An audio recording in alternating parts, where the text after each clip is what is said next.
Go ahead and begin with the escalating military action surrounding Venezuela. We're hearing about a new narco sub strike, and multiple sources are telling CBS News President Trump has been presented with potential plans for a land strike. The new strike was the 20th U.S. military operation targeting suspected drug boats in the Caribbean and Pacific. The defense secretary said this is part of what is now called Operation Southern Spear. CBS News Pentagon reporter Eleanor Watson joins us from our D.C. bureau to give us all the latest. Ellie, great to see you this Friday. Why is the U.S. increasing its military presence near Venezuela, and what options is the president being provided for potential action? Well, Errol, good morning. CBS reported yesterday that earlier this week there was a meeting at the White House where the Secretary of Defense, Pete Hegseth, and the chairman of the Joint Chiefs, the top U.S. military officer, presented President Trump with options for Venezuela, including, as you mentioned, land strikes. That meeting comes as the world's largest aircraft carrier, the USS Gerald R. and its escort ships are headed to join the growing armada already off of the coast of Venezuela. The Ford and the three destroyers along with it together add not only fighter aircraft, but also dozens of Tomahawk missiles that have the range to strike inside Venezuela. If the president gives the order for that option, that would be a major escalation, making good on his threats over the past several weeks that land strikes could be next.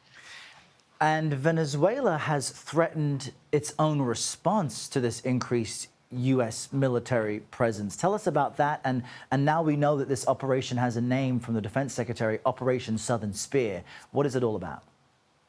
Well, earlier this week, you're right, Errol, Venezuela announced that in the face of this growing U.S. pressure that Venezuela was going to do several days of exercises with around 200,000 troops. The stated mission is to be a response, to be a deterrent to the U.S. The Operation Southern Spear, that now has an official name, is kind of a wrap-up of what the U.S. military has already been doing in the Caribbean and the Eastern Pacific, that at the very least has been a pressure campaign against Maduro, who President Trump has made no secret he doesn't want to see as Venezuela's president for much longer. Operation Southern Spear, the U.S. military has since September been striking boats in the Caribbean and now the Eastern Pacific, at least 20 strikes targeting 21 vessels, bringing the death toll to 80, at least 80 individuals. I should note, Errol, that those strikes initially targeted boats from Venezuela, but since then we've learned that the individuals on board are not just from Venezuela, but also Colombia,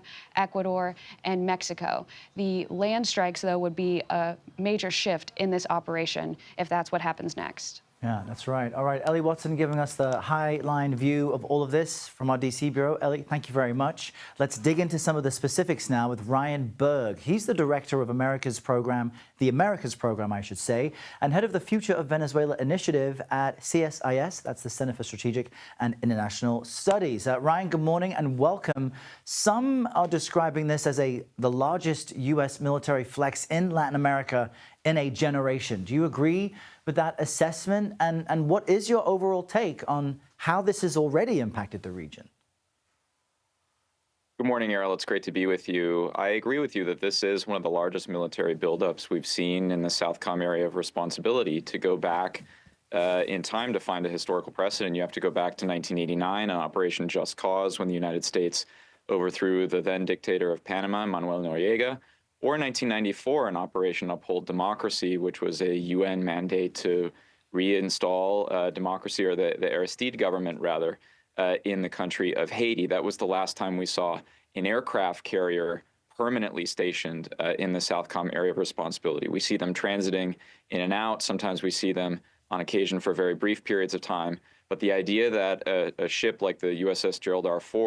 would come to the theater and for a more long-term deployment, I think is pretty unprecedented for people of my generation who have been Latin America watchers for many years, but were not active in the game, say, in 1989 or 1994 during these last operations.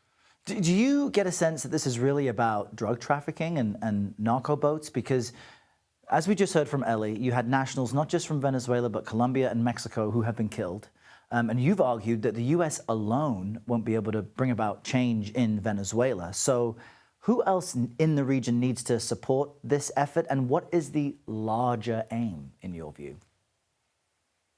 Well, right now, Errol, I think it's safe to say that the president is happy to preside over what he thinks is a changing paradigm on counter narcotics, that is moving from an interdiction-based model to a deterrence or dissuasion-based model with some of these strikes and the use of intelligence. It's unclear at this point if he will escalate to land strikes in Venezuela. Some of the things that we've argued in the past is that the key here is if this does move to land-based strikes on Venezuela, the key will be to watch the Venezuelan armed forces. Do they do something to move on the dictator of Venezuela, Nicolas Maduro, or do they stay loyal? They are the key factor, in my opinion, in all of this if strikes move to land. If strikes stay in international waters, I don't think we see any movement in Venezuela. I think all bets are off if the president decides for land-based strikes in Venezuela. And just in the last few seconds, that would be incredibly risky. Well, it would certainly represent a higher level of risk than the strikes as they've currently taken place. But keep in mind, Errol, that there are strikes within Venezuela that the president could greenlight, which are purely targets criminal in nature. And then there are targets that are at the heart of what we call the state criminal nexus in Venezuela, which is how the state interacts with some of these criminal organizations.